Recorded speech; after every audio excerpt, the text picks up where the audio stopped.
오후 이 시간 하나님께서 우리에게 주신 영의 양식은 신약성경 마태복음 4장 18절부터 22절까지 우리 한 목소리로 합독하도록 하겠습니다. 갈릴리 해변에 다니시다가 두 형제 곧 베드로라 하는 시몬과 그의 형제 안드레가 바다에 그물 던지는 것을 보시니 그들은 어부라 말씀하시되 나를 따라오라 내가 너희를 사람을 낚는 어부가 되게 하리라 하시니 그들이 곧 그물을 버려두고 예수를 따르니라. 거기서 더 가시다가 다른 두 형제 곧 세베대의 아들 야고보와 그의 형제 요한이 그의 아버지 세베대와 함께 배에서 그물 깁는 것을 보시고 부르시니 그들이 곧 배와 아버지를 버려두고 예수를 따르니라. 아멘. 이 말씀은 하나님께서 하신 말씀을 통해서 오전 시간에도 들었습니다. 제자를 부르심은 어떠한 그 제자를 부르셨냐라고 했을 때에 예수님께서 시험을 받으시고 곧바로 외친 말씀이 회개하라 천국이 가까이 왔느니라 하신 말씀을 보게 됩니다. 그래서 거기에서 말씀하고 있는 회개는 우리 세상 모든 소망을 뒀던 것 끊어버리고 천국에 대한 소망을 갖는 사람, 그 사람이 참된 회개한 심령이다 라는 것이었습니다. 그러한 심령 속에 천국이 가까이 왔다. 천국은 이미 예수님이 오심으로 말미암아 새로운 세상이 펼쳐졌다. 새로운 세상이 펼쳐진 것이 곧 무엇을 의미하느냐, 우리가 이 세상 떡으로만 여기면서 진리로 알아왔던 그 모든 것들이 이제는 하나님의 입으로 나오신 말씀으로 사는 것이 바로 새로운 세상이다 라는 것을 알게 되었고, 자기 의리와 자기 자랑을 뽐내었던 나의 삶이 이제는 하나님 자랑, 예수님 자랑만 하는 그런 심령으로 거듭난 자가 새로운 세상에 살아가고 있는 자들이다. 그리고 또 마지막에서 자기 영광을 취하는 그런 나의 삶이 이제는 오직 하나님께 영광 돌리는 삶으로 살아가는 것이 바로 새로운 세상의 삶이다 라고 하신 것을 제자들에게 금식을 하고 나서 모든 것을 우리에게 보여주면서 이제 제자들을 부르신 모습을 보게 됩니다. 너희는 이미 새로운 세상에 살고 있기 때문에 나를 따르라 하는 것을 보게 됩니다. 나를 따르는 그 모습을 바라봤을 때에 그게 따른다는 것은 예수님을 최우선순위의 삶을 두었기 때문에 제자들은 따를 수가 있었다는 것이었습니다. 그리고 그 제자들이 예수님을 따른 모습 보니까 생업과 가족 식구들을 버리고 따랐다는 겁니다. 그런 것을 보면 예수님께 뭔가 이끌려서 따랐다는 것을 보게 된 것이죠. 그럼 예수님께 이끌림을 받는 그런 자, 오늘 이 자리에 앉아 계신 우리 귀한 믿음의 심령들이 바로 그런 우리의 모습을 보게 된 겁니다. 그러니까 내가 예수님이 최우선순위의 삶에 있기 때문에 내가 이 자리에 나오게 되었고, 이 자리에 나온 우리 귀한 믿음의 심령들은 또한 내 마음이 예수님께 이끌렸기 때문에 나오게 되었다라는 사실입니다. 그러면 여기서 우리가 기억해야 할 것은 우리가 예수님의 그 사랑과 아울러서 은혜의 온 마음을 빼앗기게 된 이 제자들의 모습을 볼 때 우리가 세상 사람들이 말하지 않습니까? 사랑에 눈멀면 자기 목숨도 아끼지 않는 그 모습을 보게 된다. 죽음도 두려워하지 않는다. 그래서 사랑이 죽음을 무서워하지 않는다 하는 것을 보게 됩니다. 죽음을 두려워하지 않는 그 사랑은 이루 말할 수 없다 하는 것을 보게 됩니다. 그게 바로 우리 믿음으로서 세상 사람들끼리도 이 순간에 사랑이 이루어지면은 거기에 대해 사랑이 눈멀면 어떻습니까? 죽음을 두려워하지 않고 뭐든지 그 사랑하는 사람을 위해서 모든 것을 채워주고 챙겨주는 그 모습을 보게 됩니다. 그런 것처럼 하나님께서 우리를 얼마나 사랑하셨는지 독생하신 예수 그리스도를 이 땅에 보내셨습니다. 이 땅에 보내셔서 인류를 구원하시기 위해서 보내셨는데 산제물이 되어야 된다는 것이죠. 그래서 산제물이 된 그 예수 그리스도께서 십자가 사건을 통해서 우리의 제물이 되어주심으로 말미암아 하나님과 원수되었던 관계가 화목하게 되었다라는 사실입니다. 그래서 예수님이 우리를 사랑하신 모습과 하나님 아버지가 우리를 사랑하신 모습은 한결같았다. 그게 바로 다른 것이 아니라 사랑이었다는 것을 보게 된 것이죠. 하나님의 사랑, 그 하나님의 사랑을 그대로 이어받은 아들 되신 예수 그리스도의 그 사랑이 죽기까지 우리의 그 모든 생명을 구원하시기 위해서 아낌없이 자기 생명을 내놓으셨다는 것을 보게 됩니다. 이게 바로 주님의 사랑이었던 것을 보게 된 것이죠. 그래서 사랑이 죽음도 두려워하지 않는 그런 진리의 길을 가게 한 그 모습을 알 수가 있습니다. 그래서 예수님을 따른다는 것이 바로 이것을 의미한다. 그래서 예수님을 따르는 것이 어떤 것을 말하느냐라고 했을 때 오전 시간 들어서 다들 잘 알고 계신 것처럼 우리 다른 것 없습니다. 예수님처럼 살아가는 삶의 모습입니다. 예수님처럼 살아가는 삶의 모습이 바로 섬김의 삶이었다. 섬김의 삶이었는데 자기 몸도 아끼지 아니한 모습을 보게 되고 예수님은 마지막에 가서 자기 몸을 십자가에 던짐으로 말미암아 인류를 구원하신 모습을 보게 됩니다. 우리 또한 그렇게 살아가야 된다는 것이죠. 오전 시간에도 말씀을 들었습니다. 내가 이 자리에 나오게 된 것은 내 삶의 우선순위가 바로 예수님이 되셨기 때문에 이 자리에 나오게 되었다는 사실. 또한 이 자리에 나온 우리 믿음의 식구들은 한결같이 예수님께 그 마음이 이끌렸기 때문에 나오게 되었다는 것을 보게 됩니다. 그러면 여기서 우리 믿음의 모습들, 예수님께 그 마음이 이끌렸다라고 했을 때, 저 사람 바라보니까 마음에 끌리는 사람이 있습니다. 저 사람 보면, 어떤 사람 바라보면, 진짜 보기 싫은 사람이 있습니다. 한번 우리 옆에 있는 믿음의 식구들 보시길 바랍니다. 어떻습니까? 마음에 끌리는 사람 같아 보입니까? 별 볼 일 없는 사람 같아 보입니까? 우리 믿음의 식구들 어떻게 생각하십니까? 저는 우리 이 자리에 앉아 계신 우리 믿음의 식구들 모두가 정말 마음에 끌리는 그러한 귀한 분들이다. 이런 것을 다시 한 번 더 깨닫습니다. 오전 시간에도 오후 시간에도 이 믿음의 자리를 지킨다는 것이 그리 쉬운 일은 아닌 겁니다. 쉬운 일은 아닌데 우리 것들께서도 이 자리에 나오게 된 것은 뭔가 이끌리기 때문에 왔다는 것이죠. 사람들마다 그렇습니다. 이끌리는 사람인가 반면에 그렇지 못하신 분들이 또한 있다는 겁니다. 내가 잘나서가 아니라 어떤 사람은 내 마음에 코드가 맞아서 참 마음에 끌려. 그리고 또 말하는 걸 보니까 내 마음에 또 어떻습니까? 공감을 갖게 돼. 그러다 보니까 그 사람에게 끌리게 된 것을 보게 됩니다. 그래 아이들과 대화하는 것도 그렇습니다. 눈높이의 교육이라고 하지 않습니까? 그래서 눈높이가 맞아떨어지면 공감이 형성된다. 공감이 형성되면 마음이 끌리게 되어 있다. 그래서 상담을 하다 보면은 사람들이 어떻습니까? 자기 마음을 터놓고 이야기하는 사람은 빨리 공감이 이루어져서 그 상담 치료가 빨리 이루어질 수가 있음을 보게 됩니다. 그런데 한결같이 자기의 마음을 꽉 닫아놓고는 자기 마음을 열지 않고 그냥 주워 듣기만 합니다. 자기 마음을 열지 않고 계속해서 그러다 보면 마음이 닫힌 상태에서는 서로 공감을 가질 수가 없고 서로 이끌림을 받을 수가 없습니다. 그러면 대화가 전혀 안 된다는 것이죠. 이러한 일들은 가정에서도 얼마든지 있는 것을 보게 됩니다. 근데 오늘 제자들이 예수님께 이끌림을 받는 모습을 보게 됩니다. 마음에 이끌렸다. 그러면 어떤 예수님에 대해서 어떤 것이 마음에 이끌렸을까 하는 것을 우리가 오늘 오후 이 시간에 한번 그것을 묵상하고자 하는 것입니다. 그 오후 이 시간에 바라보았을 때 오전 시간에는 우리의 모든 삶이 최우선순위에 예수님께 두었기 때문에 이 자리에 나오게 되었다는 사실과 아울러서 내 마음이 예수님께 이끌렸기 때문에 나오게 되었다. 그러면 예수님께 이끌림을 받았다 내 마음이. 그러면 내 마음이 예수님의 어떠한 모습을 보고 내 마음이 이끌렸을까? 뭔가 있다는 것이죠. 조금 전에 예를 들었지 않습니까? 저 사람 내 마음과 통한다. 저 사람 말하는 거 보니까 내가 생각하는 것과 똑같은 말을 하네? 또 저 사람이 비전을 갖고 있는 거 보니까 나의 비전과 똑같네. 그러다 보니까 이끌리게 되는 겁니다. 그래서 이성 간의 사랑도 어떻습니까? 내 눈에 든 사람도 있고 그렇지 않는 사람도 있다는 것입니다. 그러면 그런 모습을 볼 때 모든 사람이 다 내 마음에 들면 이거 문제가 되는 것이죠. 근데 그 중에 특이한 사람이 있음을 보게 됩니다. 그러면 내 마음에 끌리는 사람이 있다는 것이죠. 그런 것처럼 우리가 예수님께 이끌림을 받았는데 무엇 때문에 그 이끌림을 받아서 나왔느냐? 예수님이 어떠한 모습을 보고 우리가 이 자리에 나오게 됐냐는 것이죠. 오늘 오후 이 시간에 그것을 우리가 찾아내는 길인 겁니다. 그래서 예수님께 내 마음이 이끌려서 나왔다면 예수님이 어떤 면에서 내 마음이 예수님께 이끌렸느냐? 한번 우리 옆에 믿음의 식구들에게 물어보라고 하면 답변이 막막할 겁니다. 무슨 답변을 해야 될까? 그런 모습을 보게 되는데 오늘 이 자리에 나온 우리 것들은 바로 예수님께 내 마음이 이끌렸기 때문에 나오는데 예수님의 어떤 면에서 내가 마음이 이끌렸을까? 한번 그것을 우리가 묵상해 보자는 겁니다. 그것만 찾아내면 우리는 예수님을 떠날 수가 없다라는 사실입니다. 다른 것 아닙니다. 예수님을 따른다는 것이 바로 이것을 의미하고 있는 것인데 생업과 가족에 이끌려 사는 것이 아니라 시작 예수님의 사랑과 은혜에 마음이 이끌려 사는 것. 이게 바로 내가 예수님께 마음이 이끌리는 것은 예수님의 사랑과 은혜 때문이다. 그 예수님의 사랑과 은혜 때문에 내 마음이 이끌려서 이 자리에 나오게 되었다라는 사실입니다. 그래서 오전 시간에는 내 모든 삶의 우선순위가 예수님이었기 때문에 이 자리에 나오게 되었는데 또 내 마음이 예수님께 이끌렸기 때문에 나오게 되었는데 좀 더 세밀하게 들어가서 보니까 예수님이 어떤 것에 이끌림을 받았다? 예수님의 그 사랑과 아울러서 예수님이 나에게 주신 은혜 때문에 내가 이끌림을 받아서 이 자리에 나오게 되었다는 사실입니다. 그러면 이 말씀을 반대로 생각하면 내가 예수님께 마음에 이끌리지 않았던 것은 은혜 받지 못했다, 예수님의 사랑을 받지 못했다라는 증거입니다. 그래서 예배 시간에 빠지는 그 모습을 보게 된 것이죠.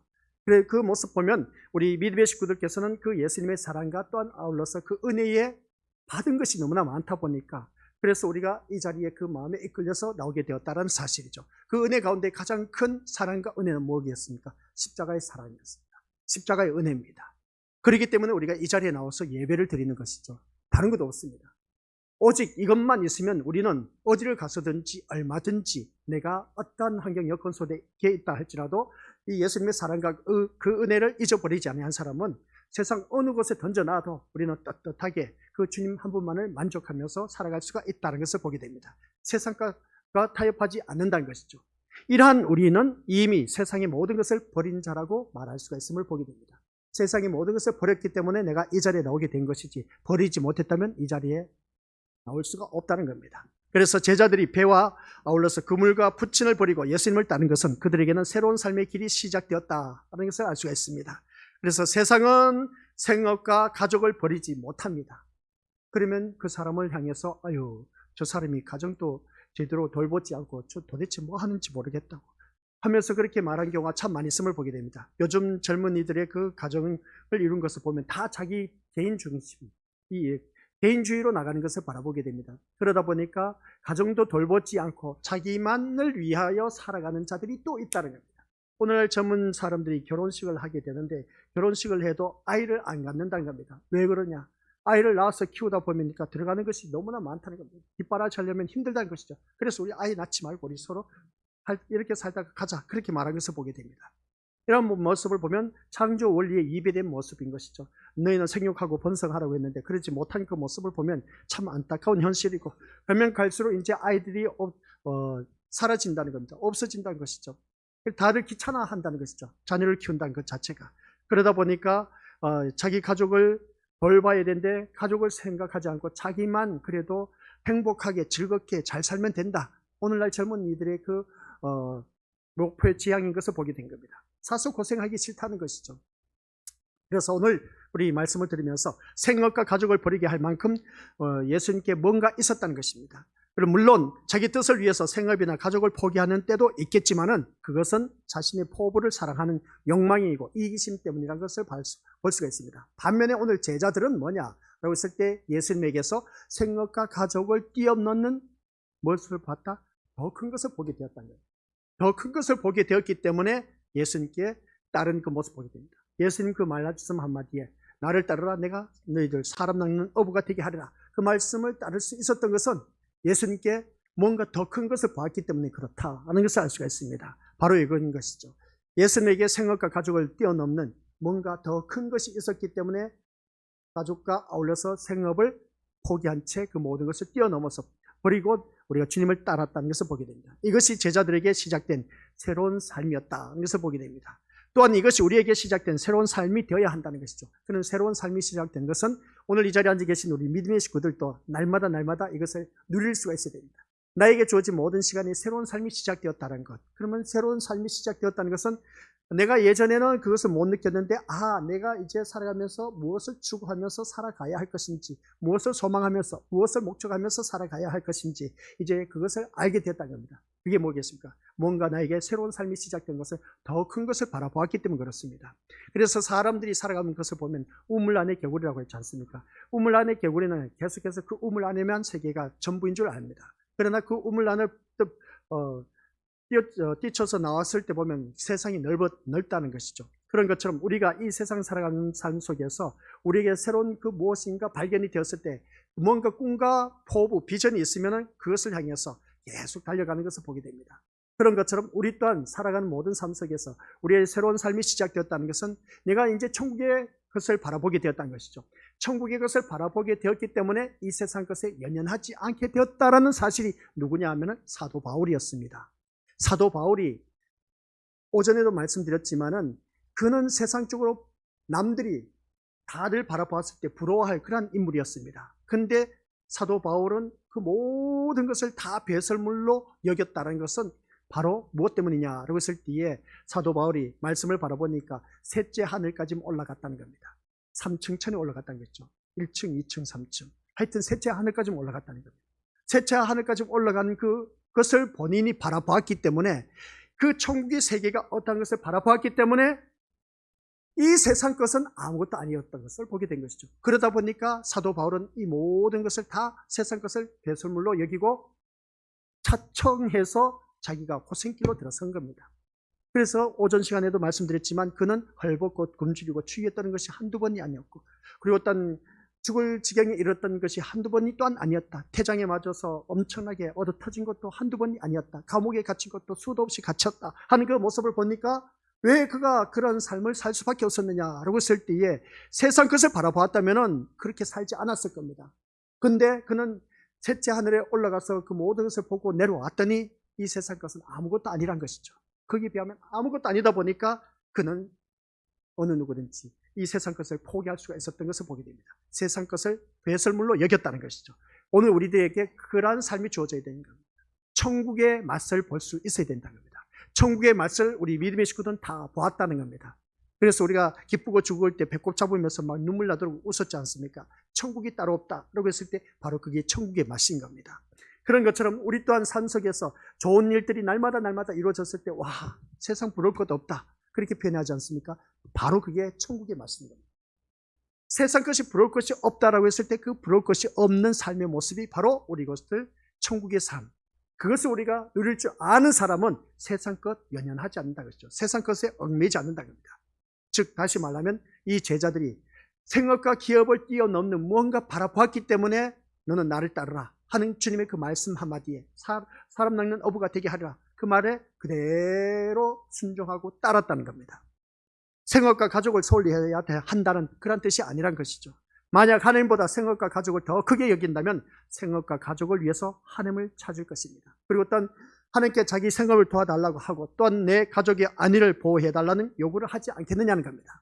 이것이 기존의 세상과 다를 바 없는 우리들의 삶의 모습인 겁니다. 근데 새로운 삶은 시작. 새로운 삶은 생업도 가족도 하나님을 위해 존재하는 것으로 바라보게 된다라는 사실입니다.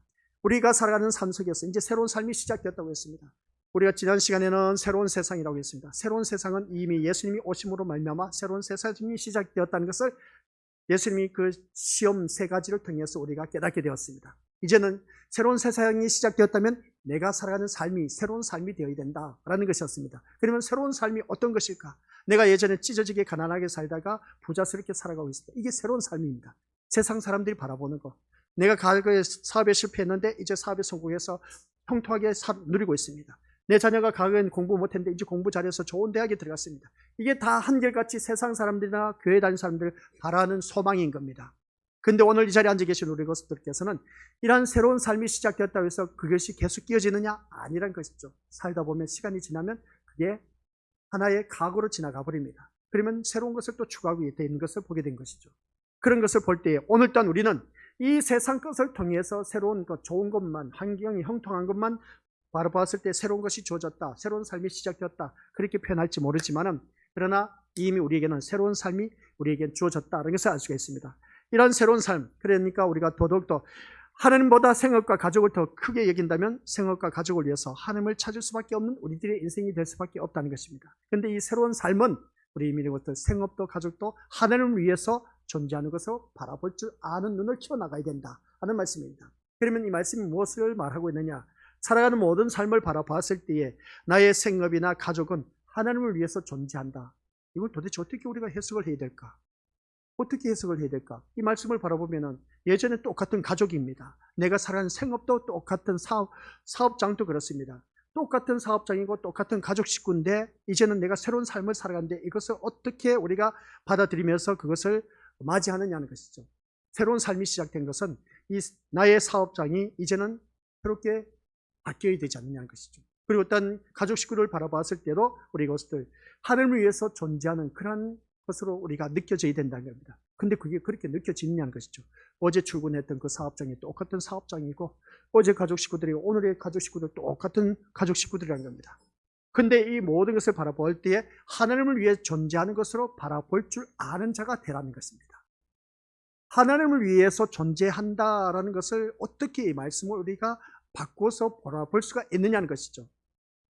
어제 가족 식구가 똑같고 어제 사업장도 똑같은데 근데 하나님을 위해서 존재하는 것을 바라보게 된 것이 새로운 삶이 시작되었다는 것인데 이 새로운 삶이 시작되었다면 거기에서 내가 어떻게 살아가야 할 것인가 그것을 우리가 제대로 비춰줄 수가 있어야 된다는 겁니다. 그래서 자신이 하는 일에서 또는 가족에 대해서도 하나님의 사랑과 은혜를 나타내고 증거해야 할 대상으로 보게 된다는 것을 우리가 잊어서는 안 된다는 겁니다. 그래서 이 말씀을 통해서 이 말씀 꼭 기억하시기 바랍니다. 새로운 삶은 생업에도 가족에도 하나님을 위해서 존재하는 것으로 바라보게 돼야 된다라는 이 말씀은 다른 것이 아닙니다. 나를 통해서 우리 민족들 하나님을 보여줄 수가 있어야 됩니다. 아시겠습니까? 이겁니다. 너희는 그리스도의 편지라고 했습니다. 나를 통해서 하나님이 살아계심을 보여주라는 겁니다. 어제의 사업장 똑같은 사업장입니다. 어제 또 가족 식구들 똑같은 가족 식구들입니다. 오늘의 모습과 사업장 똑같은 사람입니다. 똑같은 사업입니다. 그런데 거기서 우리 민족들 하나님을 위해서 존재해야 된다는 것은 내가 그 가족 식구들에게 있는 존재 자체가 그리스도의 편지라는 걸 보여주고 사업장에서도 내가 그리스도의 편지라는 걸 보여주라는 겁니다. 그게 달리 표현하면 복음인 겁니다. 나를 통해서 구원의 기쁨을 그들에게 보여주라는 겁니다. 그 기쁨을 보여줄 수 있는 자가 되었을 때에 새로운 삶이 그 삶 속에서 계속 이어지고 있다. 그런 것을 알 수가 있는 것이죠. 근데 어제나 오늘이나 똑같아서는 안 된다는 것이죠. 그러면 그 삶 속에서 가족 식구들에게도 내가 하나님이 살아계심을 그들에게 보여주는 것, 사업장에서도 보여주는 것, 이게 보통 일이 아니란 겁니다. 그래서 오늘 마지막 주제가 뭐냐라고 했을 때 신자란 어떤 사람인가? 그러면 우리가 어떤 사람인가라는 것입니다. 신자란 하나님을 믿는 믿음의 자녀들은 어떤 사람인가 하는 것을 말하고 있습니다. 신자는 단순히 하나님을 믿는다고 말하는 사람이 아닌 겁니다. 아시겠습니까? 불신자도 자기 문제가 있을 때는 자기 신을 찾습니다. 그러한 사람을 두고 신자라고 합니다. 자기가 믿는 신을 따르는 사람을 두고. 그런 것처럼 우리와 똑같은 모습이라는 것이죠. 그러나 그들은 기존의 세상에서 벗어난 적이 없다는 겁니다. 항상 자기 생존을 향한 욕망으로 피 터지게 경쟁하고 싸우는 그런 세상에서 이겨야 한다는 궁리만 하고 살아가는 것이 세상 사람들이 자기들 섬기는 그런 신 앞에 가서 기도하는 모습 보게 됩니다. 비나이다 비나이다 하는 그 모습. 그것은 자기 생존을 위해서 살아가는 것을 보게 되는 것이죠. 그리고 이기기 위해서 신의 도움을 구합니다. 이러한 욕망에서 나오는 기도가 곧 이방인의 기도라는 것이죠. 그 이방인의 기도가 오늘 교회 다닌 나의 기도의 모습과 내용이 똑같네. 그러면 이거 우리 믿음으로서 똑같은 종교 생활인 겁니다. 그런데 우리가 그렇게 신앙생활에서는 종교생활에서는 우리가 하나님 나라에 이룰 수가 없다는 겁니다. 하지만 신자는 예수님이 사셨던 삶에 마음을 두게 되어 있습니다. 다시 시작.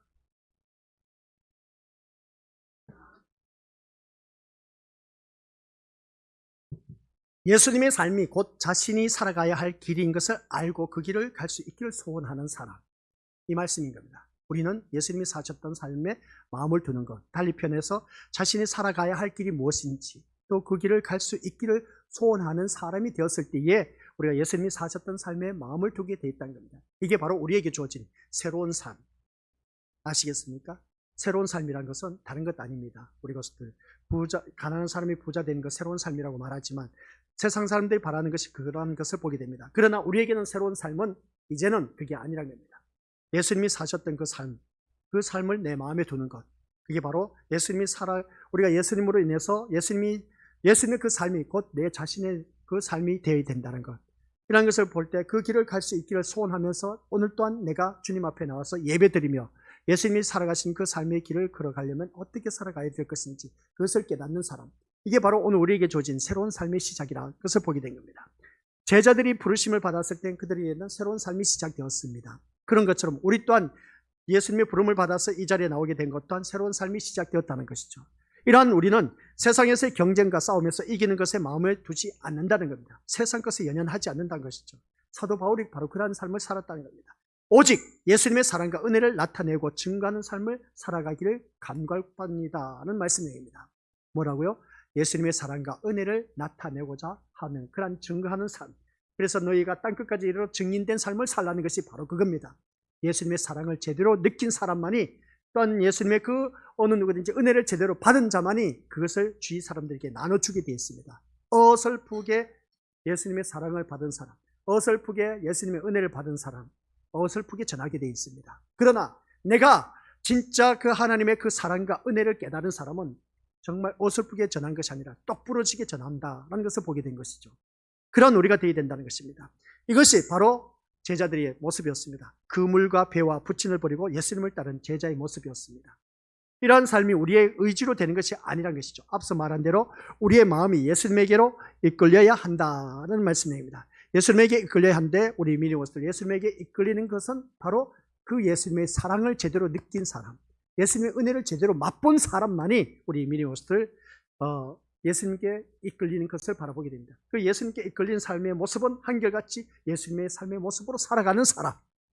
뭐 어려운 말이 아닙니다. 계속 말을 돌리다 보니까 그 말이 그 말인 겁니다. 맞는 말이었습니다. 그 말이 그 말인데 그 말이 뭐냐라고 했을 때에 예수님이 내 삶을 이끄는 그러한 삶. 그러면 예수님의 삶으로 살아가는 것이 바로 내가 새로운 삶이 시작이다 하는 것을 바라보게 됩니다. 그래서 오늘 이 자리에 앉아 계신 우리 믿음의 식구들께서도 예수님이 살아가신 그 삶을 그대로 내가 살아가는 삶의 모습을 보게 된 겁니다. 이것이 바로 우리 예수님께서 기뻐하시는 삶의 모습인 것이죠. 그런 자에게는 빌립보서 4장 19절 말씀, 나에게 필요한 모든 것 다 채워주시는 놀라운 축복을 받으면서 살아갈 수가 있다라는 것입니다. 그래서 우리는 내 전부를 버려도, 시작, 내 전부를 버려도 좋을 만큼 크고 귀한 것을 예수님에게서 봐야 한다라는 말씀입니다. 내 모든 것을 다 버려도, 내 세상에 귀한 것 다 버려도 더 큰 것을 바라보면 얼마든지 우리 것들 이 세상과 아무리 귀하다 해도 그것을 버릴 줄 압니다. 그래서 아까 제가 말씀드렸지 않습니까? 사도 바울이었습니다. 사도 바울은 이 세상 것보다 더 큰 것을 봤기 때문에 이 세상 모든 것을 배설물로 여길 수가 있었던 겁니다. 오늘 우리들의 삶이 또한 이러한 삶이 되어야 되는 겁니다. 예수님께서 나를 향하신 뭔가 더 큰 것을 바라본 자들은 이 세상 것에 연연하지 않는다는 것이죠. 아무리 이 세상 것이 귀중하다 할지라도 이 세상 전부를 다 버려도 좋을 만큼 나에게 크고 귀한 것이 내 눈에 들어와야 돼. 그래야 이것이 별것 아니란 것을, 시답지 것을 알고 있다는 겁니다. 우리가 아무리 스마트폰이 좋다 할지라도 어떻습니까? 남들이 나보다 이제 버전이 더 높은 것을 갖게 됩니다. 그러다 보니까 사람들이 항상 그것을 소유하기를 원해. 오, 진짜 좋네 하면서 그것을 따라갑니다. 따라가는데 어떻습니까? 그것을 취하고 나니까 또 나중에 보니까 그게 구시대의 유물로 변해. 날마다 새로운 것이 나온다는 것이죠. 그런 것을 바라봤을 때 우리는 자꾸만 새로운 것을 추구한 그 삶의 모습을 보게 된 겁니다. 그런 것처럼 더 좋은 것을 취하고 나면 예전의 것은 시다찮게 여기는 것. 바로 이겁니다. 세상 것 또한 새로운 것이 나오면 그것을 취하면은 내가 최고인 것을 가진 것처럼 뿌듯하고 좋지 않습니까? 그죠? 스마트폰 아이들에게 주어주면 이것보다 더 좋은 것이 어디 있겠냐는 겁니다. 또 버전이 좋은 업그레이드 된 최신 폰을 주면 아이들에게는 최고의 선물인 것이죠. 근데 시간이 지나고 나면 날수록 그것이 이제 과거의 유물로 이제 어떻습니까? 구시대 유물로 밀려날 때는 또 내가 새로운 것을 추구하게 되는 것을 바라보게 됩니다. 좋은 것이 있으면 과거의 것은 어떻습니까? 다 밀려날 수밖에 없다는 것이죠. 바로 이겁니다. 오늘 우리들의 삶이 바로 그러한 삶이 되어야 된 겁니다. 예수님께 우리가 나의 모든 삶이 던져질 만큼, 그러니까 예수님이 나의 전부가 될 만큼 어느 누구든지 우리 믿음으로서 뭔가 새로운 것을 바라봤을 때는 예수님께 나의 모든 것을 다 던질 수가 있어야 된다는 그런 말씀입니다. 근데 아직도 우리는 예수님보다 더 앞선 것이 있어. 세상 것이란 것이죠. 온전히 내 모든 것을 다 버릴 수가 없다는 겁니다. 그러다 보니까 버릴 수가 없다 보니까 각자의 심령 속에 뭐가 있느냐면 자존심이라는 것이 있습니다. 자존심이 있다는 것은 아직도 예수님이 나에게 전부가 되지 못하고 있다는 증거. 그러다 보니까 자기 자존심 때문에 괜히 어떻습니까? 쓸데없는 자존심 내세우다 보니까 달리 표현은 똥꼬집인 것이죠. 그런 것을 고집을 피우다 보니까 결국은 이것도 아니고 저것도 아닌 것을 보게 된 것이죠. 그런 것처럼 우리가 예수님께 내 모든 것을 다 던져도 버려도 뭔가 더 큰 것을 보았다면 우리 것들 이 세상 것에 우리 어느 누구든지 포기할 수가 있다는 것을 보게 된 겁니다. 이처럼 예수님은 우리를 새로운 삶으로 이끄시고 새로운 삶을 살게 하신 분이 바로 우리 주님이시다는 것입니다. 이러한 예수님을 부르면서 기존의 세상인 것을 구한다는 것은 그 마음에 여전히 세상이 자리하고 있다라는 증거입니다. 내 마음에는 항상 세상 것이 자리하고 있다 보니까 쉽사리 버릴 수가 없어. 솔직히 말해서 내가 지금 다니는 사업장도 그렇고 내가 지금 하는 일들도 그렇고 지금 내가 또한 앞으로 계획하는 것도 그렇고 보니까 내가 예수님이 나의 삶의 최우선순위가 되고 예수님이 나의 전부로 보였다면 이 모든 것을 버릴 줄 알아야 되는데 버리지 못한 그 모습을 보면 아직도 내가 멀었다는 것이죠. 근데 제자들은 그러한 것을 예수님을 따르면서 더 큰 것을 보았다는 겁니다. 그 더 큰 것을 본 수 있는 눈을 우리가 키워나가야 된다는 겁니다. 그 더 큰 것을 어떻게 바라보느냐가 참 중요한 것이죠. 아이들 자라면서 우리 미리워서 이놈은 진짜 아무리 내가 내 뱃속으로 낳았지만 키워도 도저히 소망이 없어. 희망이 없어. 저놈은 내가 왜 낳았는지 모르겠어. 하고 어떻습니까? 가슴을 치며 답답해하고 있습니다. 가슴을 치고 답답해야도 어떻습니까? 그래도 내 자식인데. 그거 어떻게 하겠습니까? 내 자녀인데. 내 뱃속으로 나는데. 그래도 내 자식은 내가 부모이 되지 않습니까? 우리 믿음으로서 자녀를 키우다 보면 이제 자녀 이야기가 나오는데 바로 그겁니다. 내 자녀는 항상 자녀의 편이 되어 주셔야 됩니다. 부모님은. 그리할 때 자녀들이 자존감을 가질 수가 있습니다. 그 자존감 속에서 이제 자립심이 생기게 되고, 자립심이 생기게 되면 어디를 던져놔도 살아날 수가 있습니다. 왜냐하면 엄마 아빠가 나를 위해서 모든 것을 보여주었기 때문에 나도 주위 사람들에게 그것을 보여줄 수 있는 능력이 나타난다는 것이죠. 근데 혹은 아이고 너무 새끼야 너 어찌 그러냐 하면서 어떻습니까? 좋지 못한 소리는 그냥 날마다 그 자녀에게 기가 따갑도록 말을 하는 겁니다. 그런 그 소리를 들은 자녀는 자라면서 어떤 마음을 갖겠느냐는 겁니다. 속 터지죠. 그런 그 모습 볼 때 우리 믿음으로서 아이를 새롭게 바라보시길 바랍니다. 하나님의 눈으로 바라보시길 바랍니다. 하나님의 눈으로 바라보게 되면 내 자녀가 귀하게 보일 수밖에 없습니다. 내 자녀, 그 어느 누구 자녀보다도 귀한 자녀라고 그것을 우리가 내 생각을 조금만 돌리시기 바랍니다. 지금은 아무리 말씀꾸러기게 할지라도 그 자녀가 하나님께서 나에게 주신 선물인데 그 선물을 잘 간직했다가 하나님 앞에 고스란히 내놔야 되는데, 근데 애물단지로 생각하면 마귀가 제일 좋아하지. 춤을 추는 것이지 누가 더 좋아하겠습니까? 마귀 사탄밖에 더 되겠습니까? 우리는 주님을 기쁘시게 할 수 있는 그런 작은 여가 되는데 하나님 형상 따라 지음을 받은 우리들인데 내 뱃속으로 낳은 자녀마저 내가 사랑하지 못하고 내가 품지 못하면 누가 품어주겠냐는 것이죠. 세상에 나가면 더 험악한 세상을 살아가고 있는데, 근데 가정에서라도 내 자녀를 품어주고 아껴주고 위로해주고 다독거려주고 격려해주면서 너는 할 수가 있어. 너는 하나님의 자녀이기 때문에 다시 일어날 수가 있어. 그러니까 넌 하나님만을 바라보면서 하나님만을 의지하면서, 그래서 우리가 더욱더 내 모든 인생을 하나님께 맡기면서 살아가. 그리고 앞으로 살아갈 때마다 늘 하나님 앞에 물어보면서 살아가도록 그렇게 아이들 가르치시길 바랍니다. 엄마 이거 해줘 저거 해줘 다 들어주지 마시길 바랍니다. 우리가 10명의 자녀를 둔 사모님이 나와서 간증을 하셨지 않습니까? 10명의 자녀를 키우면서 선교를 나갔습니다. 10명을 다 데리고 선교 나갔어. 자녀를 데리고. 아이고 그거 어떻게 데리고 나갑니까? 10명의 자녀를 데리고. 아이들 키울 때에 부족함이 있게 키우라는 겁니다. 만족하게 키우지 말라는 겁니다. 풍성하게 키우지 말라는 겁니다. 자녀들 해달라는 대로 다 키우지 말라는 겁니다. 부족한 대로 아이들 키우다 보면 그 부족함을 붙잡고 아이들에게 기도하는 방법을 가르쳐 주라는 겁니다. 너의 주인은 누구냐? 부모가 아니란 것이죠. 하나님이란 것을 그들에게 인식시켜 주라는 겁니다. 그 사모가 아이를 그렇게 키웠다는 겁니다. 우리 아이들 풍성하게 안 키웠어요. 항상 부족하게 키웠어요. 그 고백이었습니다. 10명을 자녀를 둔 사모님이. 그런 모습을 바라봤을 때 오늘날 우리 자녀들 키우면서 어떻게 키우고 있느냐는 것이죠. 늘 아이들이 징징거리면 다 그 요구대로 들어주고 있지 않느냐는 것이죠. 남들보다 떨어질까 봐서 걱정되는 겁니다. 우리 것들 세상 것에서 떨어지면 어떡하십니까? 내 자녀가 하나님 말씀 안에서만 산다면 그것보다 더 큰 축복이 어디 있겠느냐는 겁니다. 그거 하나만으로 만족하면서 아이를 양육하자는 겁니다. 너 인생 오직 하나님 손아귀에 달려있어. 하나님 말씀 우리가 너무나 잘 알고 있지 않습니까? 빈부, 기천, 생사복 이 모든 것 우리 다들 잘 알고 있으면서 왜 자녀들에게 그것을 가르쳐주지 않고 있느냐는 겁니다. 살고 죽는 문제 하나님 손아귀에 있다. 가난하고 부하고 귀하고 천하게 사는 것 하나님 손아귀에 있다. 우리가 수도 없이 말씀 들어왔지 않습니까? 그럼 들어왔다면 우리 그 자녀들 그렇게 키워나가 있는데 너의 인생에 주권은 자는 하나님밖에 없어. 그러니까 넌 하나님을 떠나서는 안 돼. 하나님을 꼭 붙잡아야 돼. 어떠한 일이 있어도. 부모가 만약에 이 세상 이별해서 죽고 나면 너는 어떻게 되냐? 홀로 남지. 홀로 남으면 누가 너를 지켜주느냐? 하나님이 지켜주신다는 것을 늘 각인시키면서 인식시켜주면서 가르쳐주라는 겁니다. 아이들이 원하는 대로 내가 이거 해줄게 저거 해줄게 뒷바라지 하면서 그렇게 할 것이 아니라 아이들이 스스로 부족하게 키우다 보면은 찾게 돼 있다는 겁니다. 찾게 돼 있으면 너 그거 필요해? 그러면 너가 기도해. 기도해서 하나님 앞에 얻어내.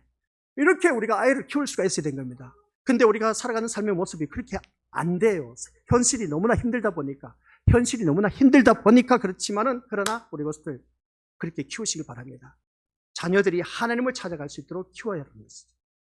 자녀들이 아시겠습니까? 제가 왜 이 말씀을 드리냐면은 우리 믿음의 것들 새로운 삶이 시작되었습니다. 새로운 삶이 시작되었다면 예수님께 우리가 예수님을 바라보면서 뭔가 큰 것을 바라봐야 돼. 더 큰 것이 우리에게 주어졌습니다. 이미. 우리는 오직 죽으면 이 세상 살아가는데 자신 있게 우리 믿음의 식구들에게 제가 예언할 수가 있습니다. 확실하게 우리 것들에게 예언할 수 있는 것이 딱 한 가지가 있습니다.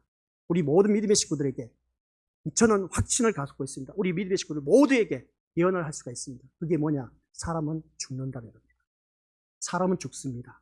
누구든지 다 죽게 되어 있습니다. 저는 확실하게 예언을 합니다. 한평생 살 수밖에 없는 우리들의 인생은 그 한평생을 어떻게 사느냐가 참 중요하다는 겁니다. 한평생 그 사는 삶을 통해서 우리는 영원한 세계에서 살게 된다는 겁니다. 그 영원한 세계에서 어떻게 사느냐, 그것을 아이들에게 가르쳐 주라는 것이죠. 이게 바로 새로운 삶의 시작인 겁니다. 내가 만난 예수님이 어떤 예수님인 것인가를 알려주는 것. 예수님이 나를 위해서 십자가에 못 박혀 돌아가셨다. 그 하나님의 사랑을 보여주셨다. 그 하나님의 사랑이 예수님의 십자가 사랑을 통해서 우리에게 보여주셨고, 그 십자가의 사랑으로 인해서 지금 우리는 하나님의 은혜가 아니면 살아갈 수가 없어. 십자가의 은혜가 아니면 우리가 살아갈 수가 없어. 우리는 다 죽어서 지옥에 갈 수밖에 없었지만 그 십자가의 은혜로 우리는 천국 가게 되었어. 그러니까 그것으로 인해서 자녀들에게 늘 각인시켜주면서 넌 누구의 주인은 누구라고? 바로 그것을 우리가 늘 각인을 시켜주라는 것이죠. 넌 누구의 자녀라고? 하나님의 자녀라는 것을 늘 알려주자는 겁니다. 그러면 그 자녀가 그 말씀을 듣고 그대로 내 인생의 주인은 예수님이라는 것을 마음판에 늘 심어주시고, 그래서 마음판에 심어주면서 아이들에게 또 가르치시기 바랍니다. 네가 계획하고 뜻하고 소원한 것이 있지? 하나님 앞에 물어보면서 간구해. 그러면 하나님께서 때가 되면 너에게 주실 거야. 그렇게 말을 할 수가 있는 겁니다. 아셨죠? 그냥 자녀들 해달라는 대로 다 해주려고 하지 마시고 부족하게 키우시길 바랍니다. 부족하게 키우라는 것은 아예 해주지 말라는 것이 아니라 자녀들이 하나님을 찾아서 얻어내도록, 응답받아서 살아갈 수 있도록 그렇게 하라는 것이죠. 그게 바로 이게 바로 우리에게 주어진 복음인 겁니다. 예수님을 찾게 하는 것. 세상 것을 찾게 하지 마시고 예수님을 찾게 하는 것이 바로 우리 이민의 것들 자녀 키우는데 바람직한 교육이라는 것이죠. 그게 오늘 우리에게 주어진 새로운 삶의 시작인 겁니다.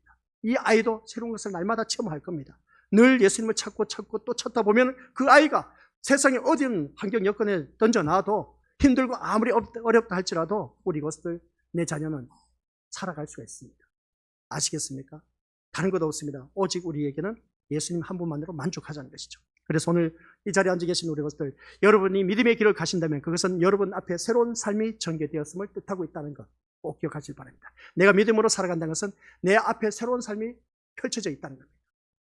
기존의 세상에, 기존의 세상에 미련을 두지 말고 예수님께서 여러분에게서 펼쳐질 새로운 삶의 길을 두라는 것입니다.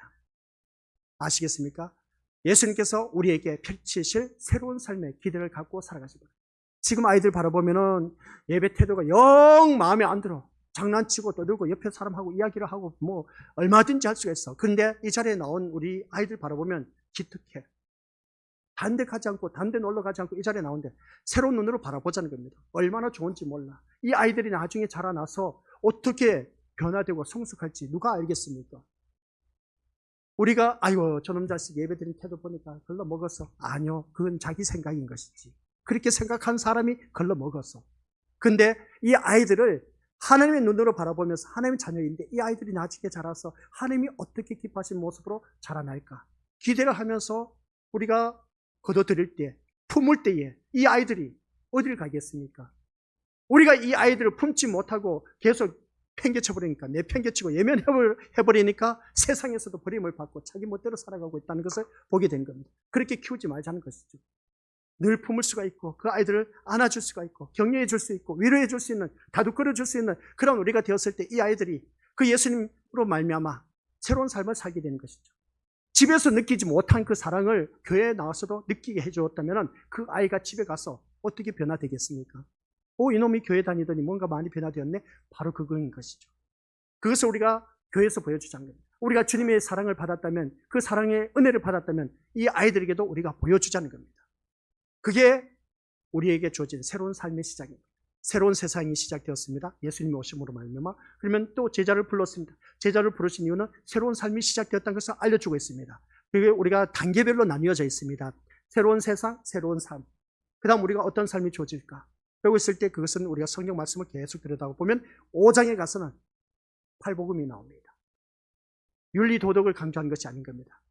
팔복음에 대해서도 말씀은 우리 믿음의 식구들에게 들려주는데, 일단은 오늘 이 시간 우리 것들 기억하시기 바랍니다. 예수님께는 모든 것을 버려도 될 만한 크고 귀한 뭔가가 있다는 것을 생각하며 그것을 알고 그로 인해서 여러분의 온 마음이 누구에게? 예수님에게 향하기를 소원하시길 바랍니다. 내 마음이 온전히 누구를 향하도록? 내 자녀가, 내 마음뿐만 아니라 내 자녀도 온전히 부모도 아니고 세상 것도 아니고 우리 미래 것들 돈도 아니고 아시겠습니까? 공부도 아니고 어디에? 예수님께 소원을 두도록 예수님이 나의 소망이 되고 나의 소원이 되어야 돼요. 여러분께 이 소원이 있다면 그 소원이 여러분에게 예수님을 따르게 할 것이고 예수님은 여러분이 사람을 낚는 어부의 새로운 삶으로 살아가게 하실 것입니다. 아버지 하나님 감사드립니다. 제자를 부르시면서 새로운 삶이 어떠한 것인가를 오늘 우리에게 알려주신 주님 감사드립니다. 오직 우리들의 온 마음이 예수님을 향할 수 있도록 성령 하나님께서 인도하여 주옵소서. 예수님의 이름으로 기도드립니다.